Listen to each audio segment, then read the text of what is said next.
what I'm freaking talking about.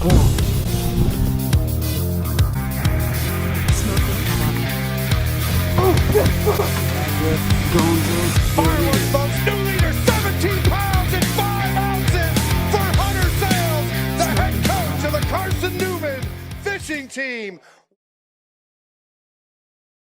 Alright, what's up guys? Out here on Norris Lake tonight. Hadn't been here in probably a year and a half or so. That's a lot. I came out here one day this March. It's July now. I came out here in March. But man, just got a couple hours, 2.5 hours before sunset. And gonna try to shoot a little quick video in conjunction with an NPFL article. And the NPFL article is gonna be about efficiency.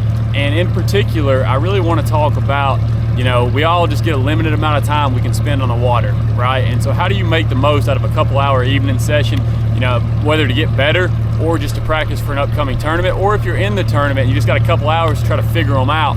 I'm gonna kind of walk you guys through a couple hours short evening on the water, the things I do that I feel like helps me find fish and get on fish quicker than the average guy. So I'm excited to take you guys through that. I'm gonna try to film some stuff on my graph with my phone, and then I'll obviously fish catches, things like that. We'll be back here on the GoPro, but appreciate you guys keeping up with me. Let's see if we can't catch a few bass real quick. All right, so first things first, when I get out on the water, I always like to pay attention to the different depth ranges where I'm seeing activity. So here, you know, already right off the bat, I'm looking in this 15 to 20 foot range. There seems to be a lot of activity, and that's just gonna help me kind of clue in on what depth the bait is in. And usually that's consistent. No matter how deep the bottom is, when you start seeing bait in a certain depth range, you know, there's a little bit more bait in 15 foot. Usually it's consistent. So that's the first thing I pick up on. And then I'll kind of take you guys through what happens next. So I am paying attention here. I'm seeing some more bait in this, you know, 15 to maybe 25 foot range as I get on out in the creek a little bit.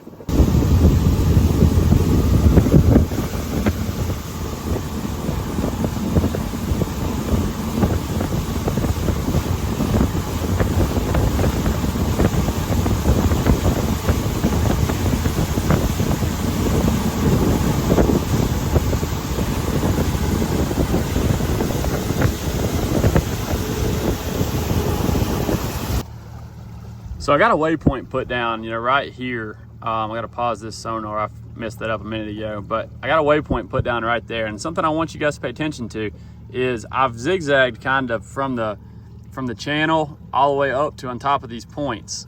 And I didn't see any bait out in the channel. And as soon as I got up on top of these higher spots, I started seeing that bait again in that 15 to 30 foot range. And so, you know, after that, I'm gonna put the trolling motor down a little bit and I'm gonna poke around and see what I see with my trolling motor. Trigger warning, this will have some live scope in it.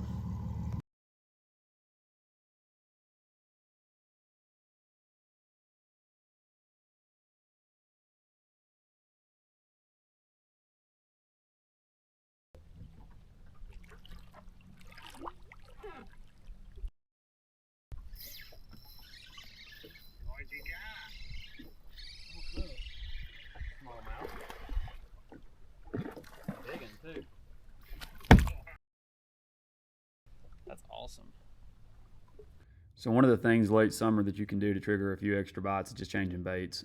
So I switch here to a little football head jig, and you can see I'm really stroking that thing. The fish are there. They've been living in this place, I'm assuming, all summer, and you got to do something to get a reaction. It affected my brain. Just drop.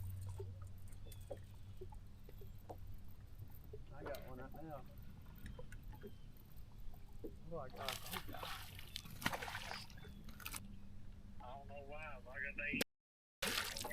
Between them, you know, that direction. And dude, you catch one every cast. Really? Yeah, but that spot was definitely a zebra bed, or a zebra mussel bed, because we hook them, you know, and bring in them bait, get on your hooks. With little bitty zebra mussels. And then, good gosh, that's where we flew.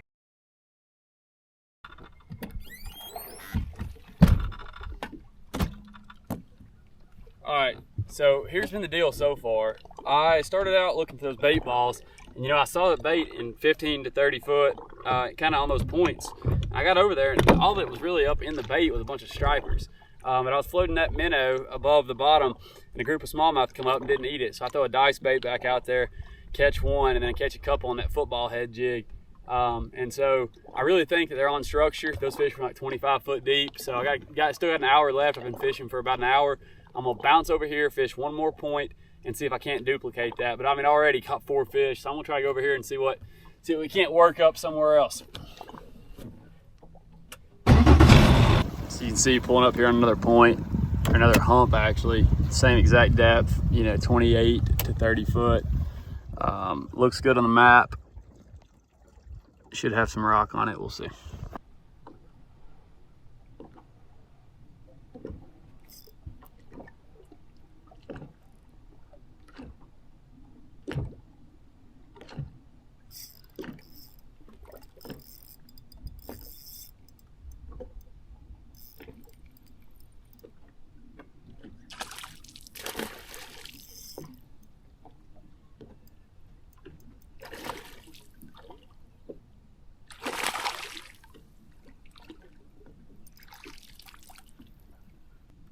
Old TRD fish.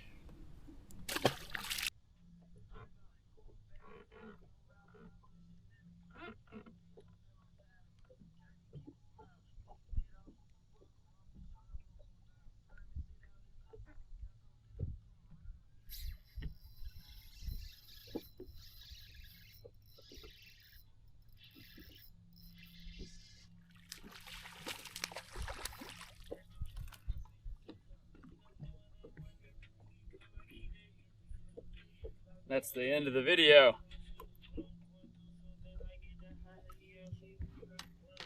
Hold him right here, he's gonna look real big. But seriously, caught 5 or 6 fish. 2-hour trip here on Norris in the afternoon, 25 foot. I feel confident tomorrow if I went out and had some practice, I could find more spots like that. The key to that, when I first started today, when I took the boat, out of the boat ramp, started running down the lake, on my in-hole transducer, you can see the, let me turn my music down here, but you can see the depth reading even when you're on pad. And so that's key, man. Anytime I first show up to the lake, I run around with my in-hole transducer, reading the sonar, 2D sonar. And 30 to 35 mile an hour, you can still get that reading. And so you can see bait fish. I've actually graphed schools of fish before if there's a ton of them stacked up and you know what you're looking for. But you can definitely tell the depth that the bait fish are in. And so I identified right away 15, 25, 30 foot was where that bait was kind of sitting. I ran out through here. I marked a couple places where the bait, it seemed like they were on points, not in the ditches. Once I started scoping around, all the fish that were up high on the bait were striper.